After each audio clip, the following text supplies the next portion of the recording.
नमस्कार बंधुरा आमी Priyanka welcome back to my channel. बंधुरा आज के बानिए देखाबो ऑयल फ्री बेगुन।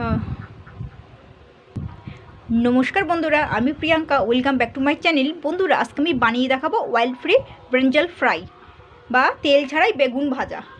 तो एखाने किन्तु आमी एकटा 700 ग्राम ओजनेर एकटा बेगुन निये निয়েছি। तो देखुन बेगुनटा एकदम पुरो नतून धरनेर बेगुन, ताई एतटा बड़ो आमी कोनोदिन आगे देखिनी।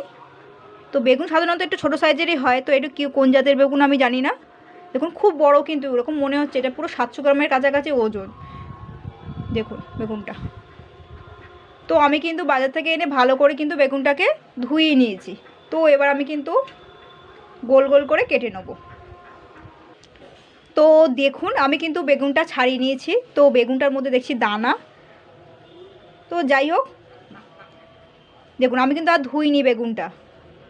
কি বড় বড় দেখুন পিসগুলো বেগুনের,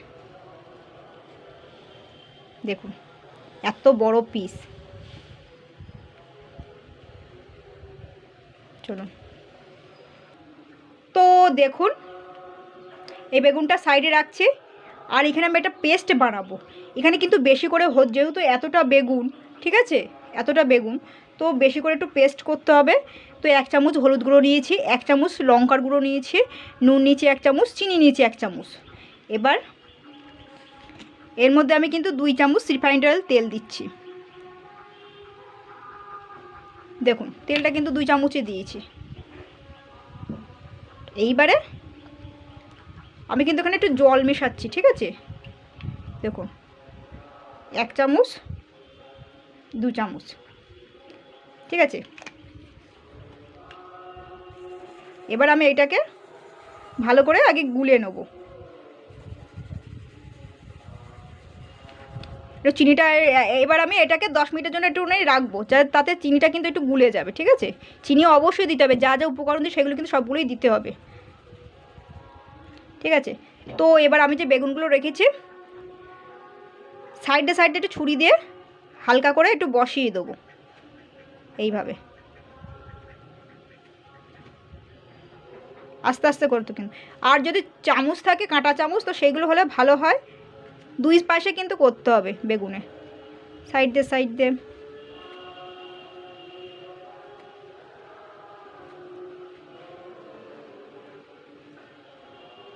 ঠিক আছে, এইভাবে এইভাবে সাইড দিয়ে ছুরি দিয়ে বসিয়ে দিতে হবে। দেখবেন আবার ছুরি বেশি করে চাপ দিলে কিন্তু এই হাতে তালুতে কিন্তু ফুটে যাবে কিন্তু। তো সাবধানে আস্তে আস্তে করে দিতে হবে।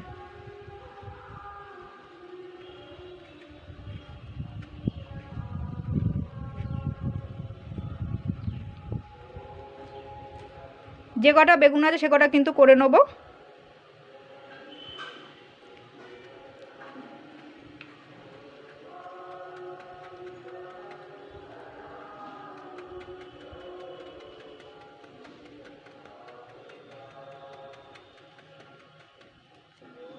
ঠিক আছে, তো আমি 10 মিনিট পরে আসছি।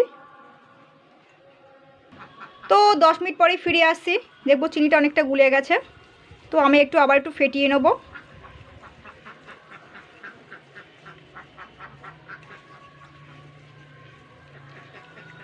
দেখুন আমি কিন্তু কোনো রকম তেলটা যা দেখিয়েছি সেটাই কিন্তু রয়েছে। তো এবার আমি বেগুনগুলোতে কিন্তু মাখিয়ে নেব।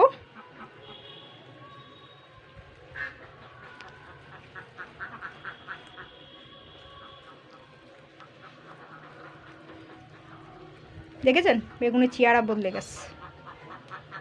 ভালো করে মাখাতে হবে কিন্তু, মানে সমস্ত বেগুনগুলোই কিন্তু আমি ছিদ্র করে নিয়েছি, ঠিক আছে। সমস্ত বেগুনগুলো ছিদ্র করে নিয়েছি। তো এবার সমস্ত বেগুনগুলোতে এইভাবে মাখিয়ে নেব। 2 পিঠেই মাখাতে হবে কিন্তু।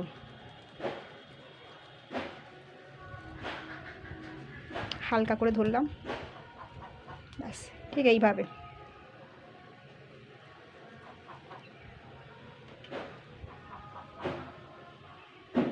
এটাও মাখিয়ে নেব। সমস্ত বেগুনগুলো 2 পাশেই ছিদ্র করে নিয়েছি।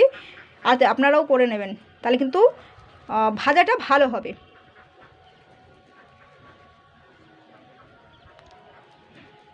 এইভাবে ভালো করে কিন্তু মাখাতে হবে, ভালো করে। বেগুন কাটার পরে কিন্তু ধোবেন না, ঠিক আছে? তো পেস্টটা কিন্তু সঙ্গে সঙ্গে দেখুন কীরকম সুন্দর লেগে যাচ্ছে।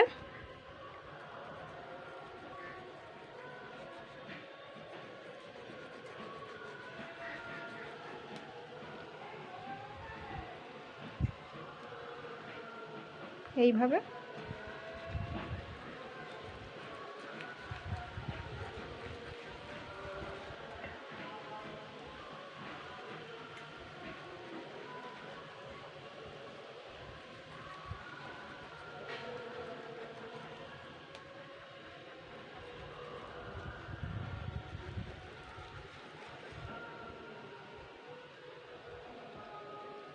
বেগুনগুলো কিন্তু এরকম বড় বড়।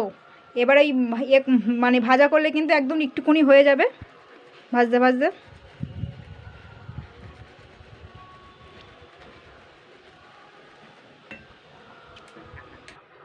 তো দেখুন চাটুটা দেখলেই বুঝতেই পাচ্ছেন যে চাটুর গায়ে কিন্তু কোনো রকম তেল নেই।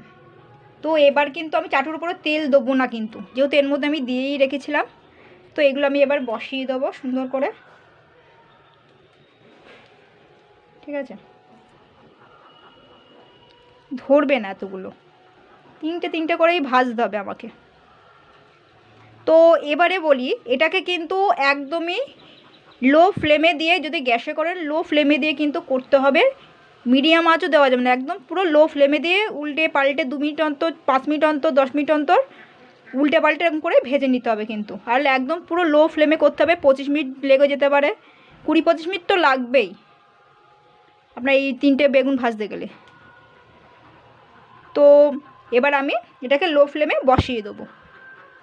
তো এটা ভাজা হয়ে গেলে কিন্তু আমি এইগুলোও বসিয়ে দেবো। চাটুর ওপরে দেখলেই বুঝতে পারবেন আমি কিন্তু কোনো রকম তেল দেইনি চাটুতে, ঠিক আছে? তো এইভাবেই আমি বসিয়ে দেবো গ্যাসে। তো দেখুন আমি কিন্তু বেগুনগুলো কিন্তু সুন্দর করে ভেজে নিয়েছি, আর চাটু দেখে নিশ্চয়ই বুঝতে পারছেন যে কোনো রকম কিন্তু তেল নেই।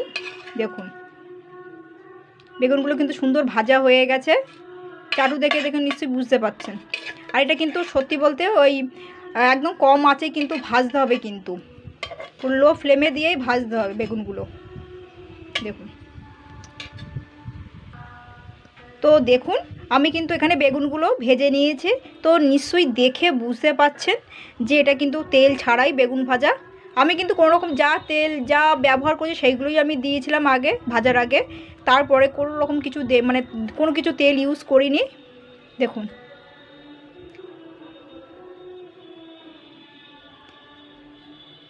তো দেখবো এবার ভাজাটা কত দূর হয়েছে। দেখুন ছিঁড়ে যাচ্ছে, তার মানে ভাজাটা ভালোই হয়েছে। দেখতেই পাচ্ছেন, বুঝতেই পাচ্ছেন, আর কিছু বলার নেই যে বেগুনটা কতটা সুন্দর হয়েছে ভাজাটা।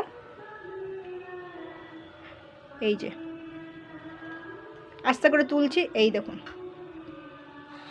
মানে কিছু বলতে হচ্ছে না, মানে দেখুন কতটা পরিমাণে বেগুনটা ভাজা হয়, কত সুন্দর ভাজা হয়েছে, ছাড়িয়ে যাচ্ছে, মানে এতটা নরম হয়েছে। এই দেখুন, এই যে উপরটা কিন্তু ড্রাই পুরো। এই যে কিছু বলতে হচ্ছে না, বেগুনগুলো কি বড় বড় দেখুন, উপরটা কিন্তু ড্রাই, কিন্তু এরকম মনে হচ্ছে যেহেতু চিনিটা দিয়েছি না, তো তেলটা এরকম ভেসে ওঠে।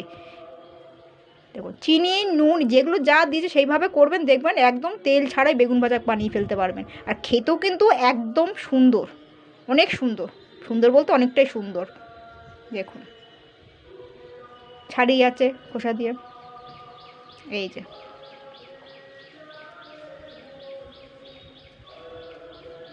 কিছু বলার উপায় নেই।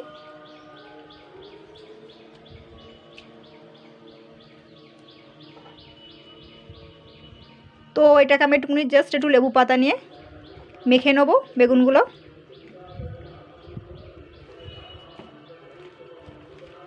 আর সব কিছু তো দেওয়াই রয়েছে। তো বন্ধুরা এইভাবে বানাবেন তেল ছাড়া বেগুন ভাজা। এটা কিন্তু ভালো করে মেখে নিয়ে গরম ভাতে ডালের পাতেও কিন্তু খাওয়া যাবে, হেব্বি সুন্দর লাগবে। আমি একটুখানি লেবু পাতা নিয়ে নিয়েছি কিন্তু 4 টুকরো মতন।